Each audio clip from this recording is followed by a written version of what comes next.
رات اور دن کے ایک دوسرے کے پیچھے آنے جانے میں اور جو چیزیں اللہ نے آسمان اور زمین میں پیدا کی ہیں سب میں ڈرنے والوں کے لیے نشانیاں ہیں۔ جن لوگوں کو ہم سے ملنے کی توقع نہیں اور دنیا کی زندگی سے خوش اور اسی پر مطمئن ہو بیٹھے اور ہماری نشانیوں سے غافل ہو رہی ہیں، ان کا ٹھکانہ ان اعمال کے سبب جو وہ کرتے ہیں دوزخ ہے۔ اور جو لوگ ایمان لائے اور نیک کام کرتے رہے ان کو ان کا پروردگار ان کے ایمان کی وجہ سے جنتوں میں پہنچا دے گا، ان کے نیچے نعمت کے باغوں میں نہریں بہہ رہی ہوں گی۔ جب وہ ان میں ان کی نعمتوں کو دیکھیں گے تو بے ساختہ کہیں گے سبحان اللہ،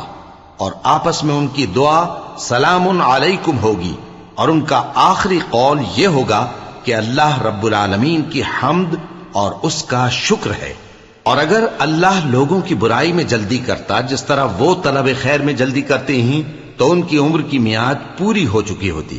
سو جن لوگوں کو ہم سے ملنے کی توقع نہیں انہیں ہم چھوڑے رکھتے ہیں کہ اپنی سرکشی میں بہکتے رہیں،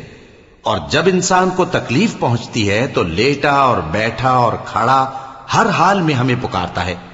پھر جب ہم اس تکلیف کو اس سے دور کر دیتے ہیں تو بے لحاظ ہو جاتا اور اس طرح گزر جاتا ہے کہ گویا کسی تکلیف کے پہنچنے پر ہمیں کبھی پکارا ہی نہ تھا۔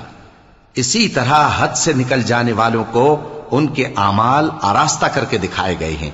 اور تم سے پہلے ہم کئی امتوں کو جب انہوں نے ظلم کیا ہلاک کر چکی ہیں، اور ان کے پاس پیغمبر کھلی نشانیاں لے کر آئے مگر وہ ایسے نہ تھے کہ ایمان لاتے۔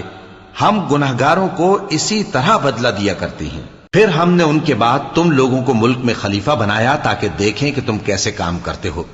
اور جب ان کو ہماری آیتیں پڑھ کر سنائی جاتی ہیں تو جن لوگوں کو ہم سے ملنے کی امید نہیں وہ کہتے ہیں کہ یا تو اس کے سوا کوئی اور قرآن بنا لاؤ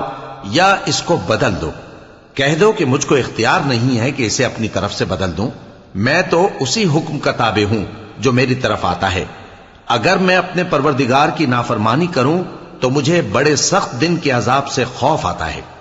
یہ بھی کہہ دو کہ اگر اللہ چاہتا تو نہ میں ہی یہ کتاب تم کو پڑھ کر سناتا اور نہ وہی تمہیں اس سے واقف کرتا، پس میں اس سے پہلے تم میں ایک عمر رہا ہوں اور کبھی ایک جملہ بھی اس طرح کا نہیں کہا، بھلا تم سمجھتے نہیں؟